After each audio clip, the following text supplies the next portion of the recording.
Welcome to Craftify AI tutorials. Today I'm going to show you how to work with your contacts and how to keep them up to date in the best way possible so it's so much easier for you to work with Craftify. So, in your dashboard over here on the left hand side, you're going to choose contacts, and I'm just going to walk you through creating a new contact real quick. Now, it's really easy. You want to input all the information that you know about this person. And we have just a little bit of information about them real quick. I'll just add this in. All right. And before we go forward, we want to talk about what type of contact we have. Now, is this contact a lead? Are they a customer? Or are they other? Or do you want to create your own specific contact type? You can do so here by adding that name in here and then clicking save. Now, this is important for later when we actually go into making automations, campaigns, email marketing. You're going to want to be able to divide up your contacts by, are they customer already? Are they loving your content? Or are they someone who hasn't purchased in yet and you want to convert them? Those are completely different emails and different types of marketing. So it's important to make that contact type here through all of your contacts. All right. So obviously, if you've had them a contact since a certain date, you can add that specific date in here. Of course, getting all of their information. All right. If you have your phone number, address line, etc. If you want them to be able to receive your emails, especially newsletters, etc., you want to make sure that they're subscribed here. Definitely do make sure though that they gave you consent to send them emails. All right, and then let's talk about categorization because I think this is really important. These tags are able to be used elsewhere throughout segments and automation to be able to find the correct type of contacts to send information to. So you want to be as detailed as possible about these. If you have met this person at, let's say, at a conference. So you could name the type of conference, and that could be a one of the tags. It could be um, so I can add that as a tag here of where I met that person. I could also add a few different tags about like what type of interaction I might have had with them. You can create many different types of tags here. All you have to do is type and click enter, it'll make a new one. Now, if at any time you want to edit that tag or delete it, you can do so here. It's very simple and it will no longer be a part of the tags. If you've made a tag previously, just by clicking, a drop box will come down here and you'll be able to choose a previous tag that you've made. All right, notes here. This is just for you to be able to understand about your customer. If you want to add any information about like an interaction you had with them or a conversation, any notes for just you, you could add them all in here.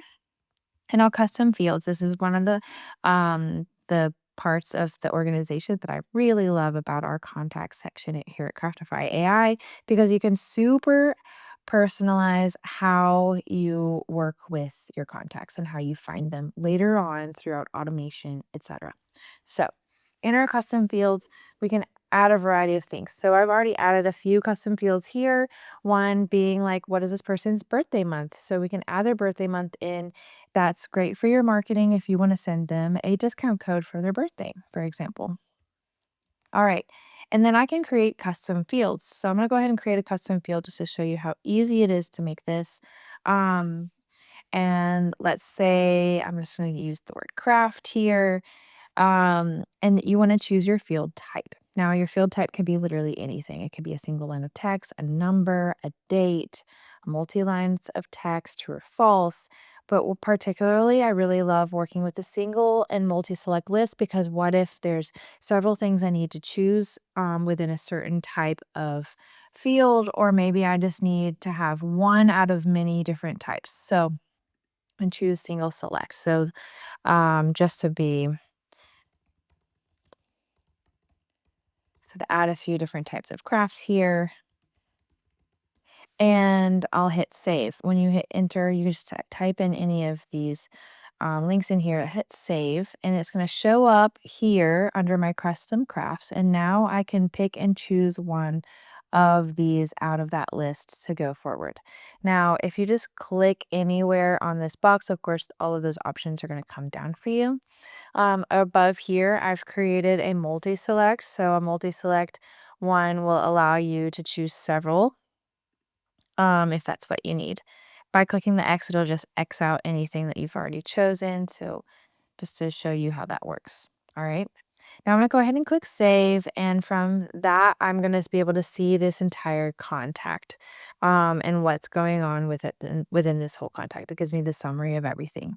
You can also see that might be missing some information. So it's something to it'll show you what you have and what you don't have. I also think it's really important we have this contact interaction log. Now, sometimes this isn't something that is always easy for you to keep up with, but I highly recommend that as a business owner you do because you'll have a really detailed list of how you met these people. If you had a phone call with them, add that as an interaction type here. Since this contact I've added as a lead, you're gonna get information based on leads. Um, you can also add a different type of interaction type if these don't work for you, etc. And you can add a little note about that and add it to the list. So I'm just going to say um, initial meeting, phone call at 1600. All right. And then I can add the date and time on when that was. Let's say it was like the 17th, et cetera, et cetera, et cetera. And click add. And it's going to add that to that timeline of things that have happened. Now, directly under, you're going to start to see that timeline.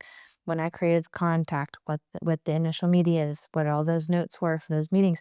Be as detailed as possible. It's going to be so helpful for you in the future when you're trying to work with these different contacts to convert them from leads to customers and also to retain your customers. It's going to be great information for your future. So that's all for now on contacts. I hope you enjoyed this tutorial. If you have any questions, please let us know. We're happy to answer them in the comments.